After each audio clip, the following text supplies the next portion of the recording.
Hello everybody, my name is Roman Felder and I'm going to be doing my presentation on the bacteria Neisseria gonorrhoeae, the bacteria that causes gonorrhea that we're all so familiar with.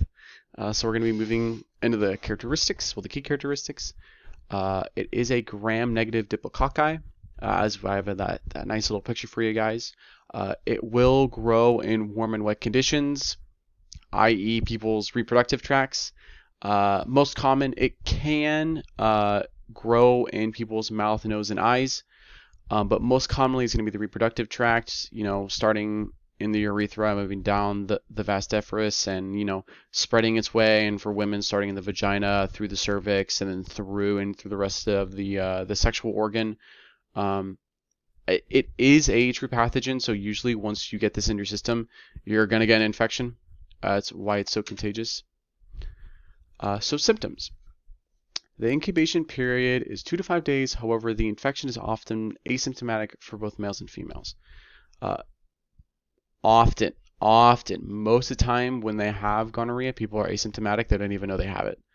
However, if they were to get symptoms, it would be after that 2 to 5 day incubation period. That's where people will start getting symptoms. So for males, a discharge, a penile discharge, normally it'll be a white, yellow, or green color. Tender testicles, pain during urination, and swollen urethra. Pain, that common burning sensation that people will talk about, do you have a burning sensation while you pee? That is the symptom. And for females, pain during urination, again, that burning sensation. Pain during sexual intercourse, lower abdominal pain, bleeding after sex, fever, and abnormal urinary bleeding.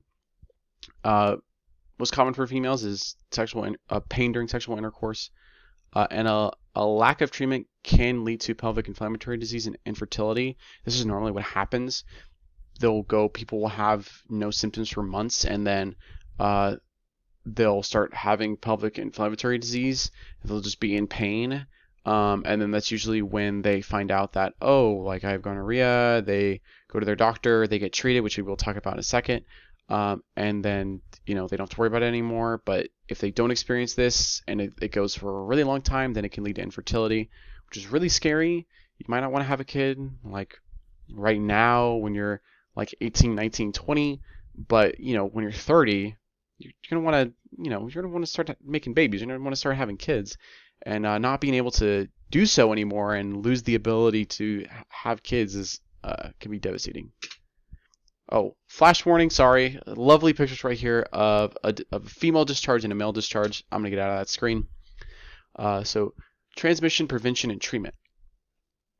It is a sexually transmitted disease, as we all know. So this means that it can be transmitted not just through vaginal sex or like regular sexual intercourse. It can also be transmitted through oral sex. People will get infections in their mouth, eyes, nose. You know what I mean? Like, it can get everywhere. However, condoms are 98% effective against gonorrhea. Don't be silly, wrap your willy. It's honestly that simple. We'll talk more about condoms later. It is also really important that you get tested if you are not using protection and sexually active. Most of the time, like if you're with a new partner, they're probably not going to know they have gonorrhea if you're going to have unprotected sex. Like, that just makes sense. Like, who's going to know they have gonorrhea and then say, oh yeah, we don't need to use a condom? Like, huh? Like, no one's going to do that. It gets transmitted when people don't have symptoms and then they don't use protection. The best treatment for gonorrhea are antibiotics. Specifically, that one that I'm going to butcher reading, ceftriaxone. I don't know how to pronounce it. But that's the normal antibiotics that people are given. Normally, your doctor will just prescribe you some antibiotics, and then you'll go on them for a few weeks, and then it'll be fine. It's really easy to treat, which is kind of sad because it's so hard to get rid of. All right, so risk groups. Who is statistically more likely to get gonorrhea? So as we talk about this, it's important to understand that in order to prevent gonorrhea, people need to use protection. So those that either do not have access or those that do not choose to use condoms are the ones that are going to contract it. At the end of the day, it comes down to who's using condoms and who's not. So the World Health Organization reported that 1.9% of the African population was infected with gonorrhea.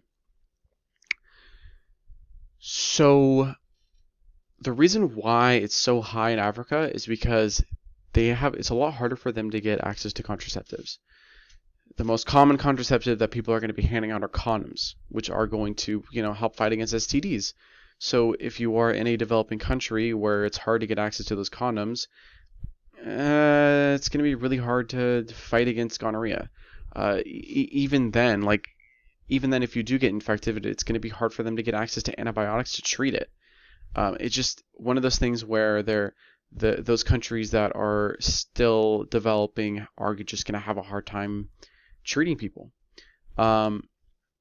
We can see over here that this graph I have, it does also show the Americas, so North and South is at 0.9%, and then Europe is at 0.3%, very low in Europe. And another group that is affected is gay men, is largely affected by gonorrhea. We can see right here, the European Center for Disease Control, or the ECDC, reported that 46% of gonorrhea cases are among gay men. Almost half of their cases are among gay men.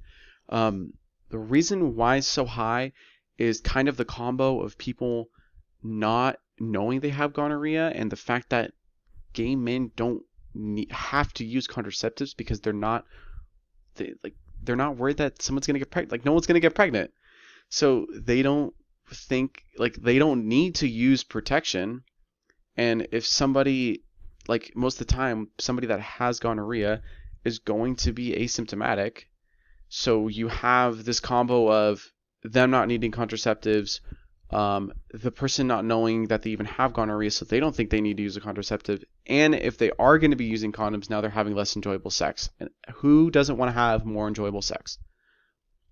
But this concludes my presentation. Here are all my references, and thank you.